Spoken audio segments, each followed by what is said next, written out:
The Secret Lives of Naga Sadhus and Aghoris, Guardians of Dharma. In the mystical and spiritual landscape of India, few figures are as enigmatic as the Naga Sadhus and Aghoris. Their existence is shrouded in secrecy, their rituals misunderstood, and their lives dedicated to the ultimate pursuit, liberation through Lord Shiva. These ascetics have stood as warriors of Sanatana Dharma, defending its traditions and wisdom for centuries. But who are they? Where do they come from?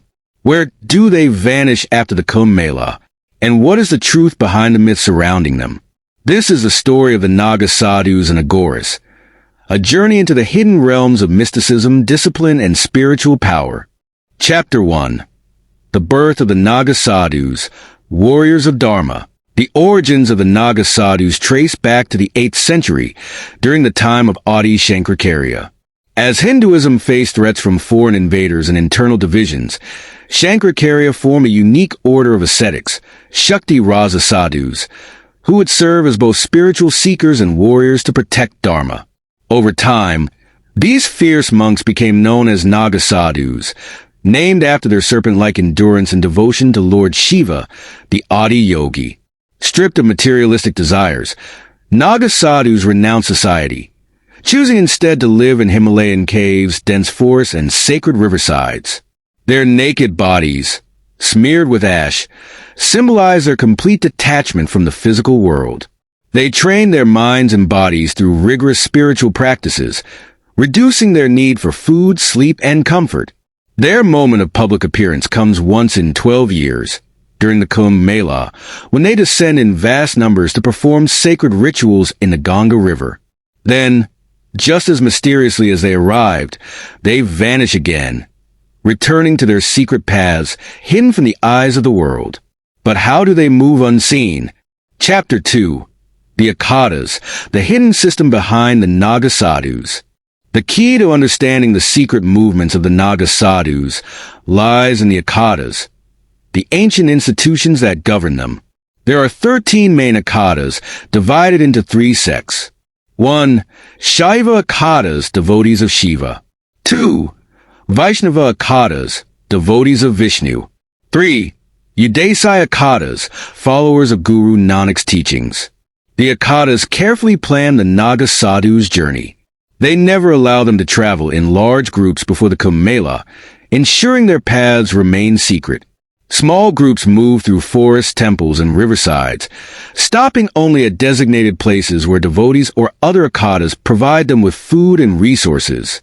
After Kumbh Mela, they retreat the same way, disappearing into the wilderness, never revealing their true places of meditation. This secrecy is not just a tradition but a necessity to protect the sanctity of their power and practices.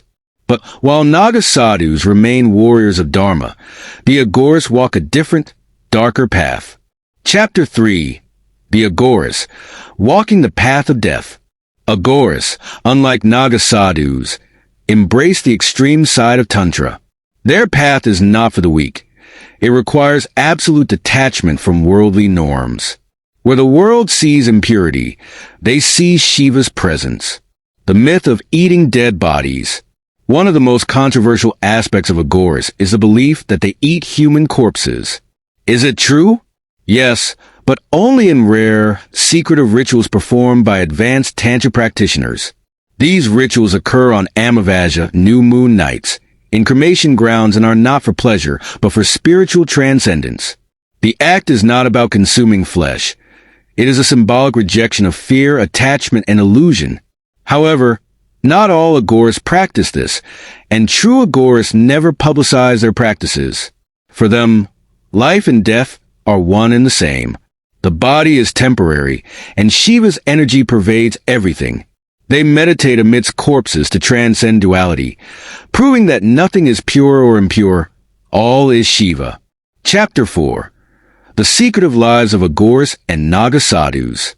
The world often misunderstands Aghoris and Naga Sadhus, portraying them as dangerous, insane, or mystical beings. But their secrecy is their strength.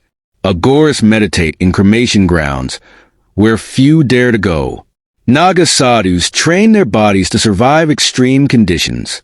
Both groups absorb the essence of Lord Shiva, rejecting societal norms in pursuit of spiritual truth.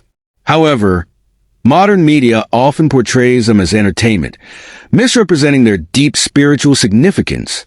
True Aghoris do not roam in public, and real Naga sadhus do not seek fame. They reveal themselves only when Dharma calls. The world is not ready to understand their practices, and perhaps it never will.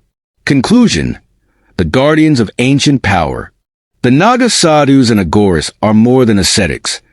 They are guardians of Hindu Sanatana Dharma. Their powerful meditation, secretive rituals, and unshakable faith make them protectors of spiritual energy. But their knowledge is not for everyone. Some truths must remain hidden, and some paths are not meant for the ordinary world. The day their secrets are lost, the balance of spiritual power may collapse. So, the next time you see a Naga sadhu or hear of an Aghori, do not judge them. Respect their path, for they walk a road few dare to tread. Dharma is protected in silence. Secrets guard power. Om Namah Shivaya.